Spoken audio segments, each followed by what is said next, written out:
Hey everybody, welcome back to Selling Out Solitary. I'm subbing for Manu Corvus Bruxo. Um, and this week we'll be discussing food magic. So there's a number of variety, various ways in which food can be used as magic. So this is known as ingestion magic. So you're taking it within yourself. So it's tied in with kitchen witchery. So we use food to create magic. So, how does this work? So, for example, if you want to create a recipe for protection, you may want to add salt, rosemary. Same for clearing. You can use salt, rosemary, or other various herbs. So, it's important to look at what particular herbs you are using within the kitchen and how they tie in magically. For example, you may use ordinary sage for clearing negative energy as well.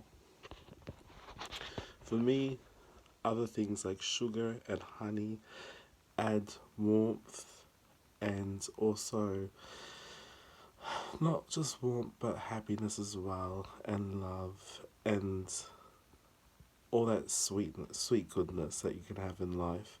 Um, Also, you can use food as offerings at different sabbats.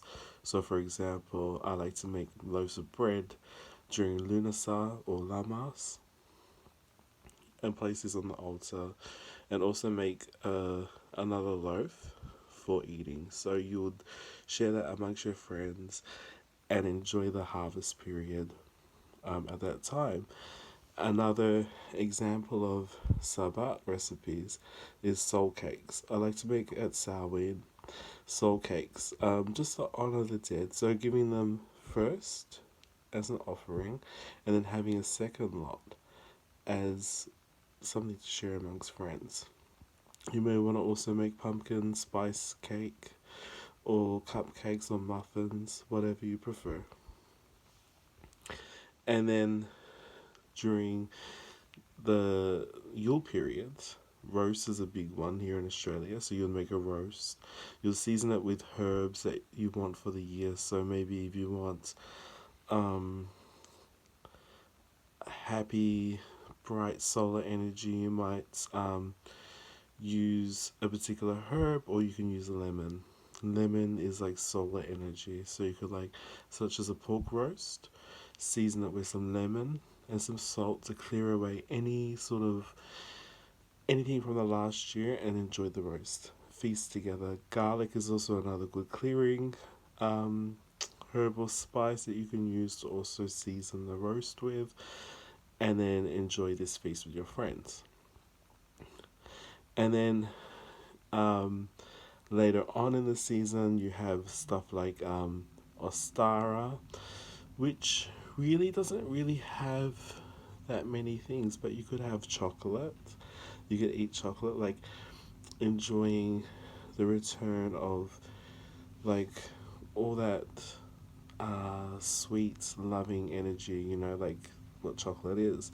But also, chocolate is tied with the chocolate egg, and we don't have chocolate eggs in Australia because our star is a different day, or different time of the year to when Easter actually is. So you might just want to feast on some chocolate or whatnot. But then for Beltane, Beltane is completely different because you can make wine with sweet woodruff, I believe it's called. Don't quote me on that, but you can add it into sort of like the punch, and add some fruits, seasonal fruits such as berries, which is amazing.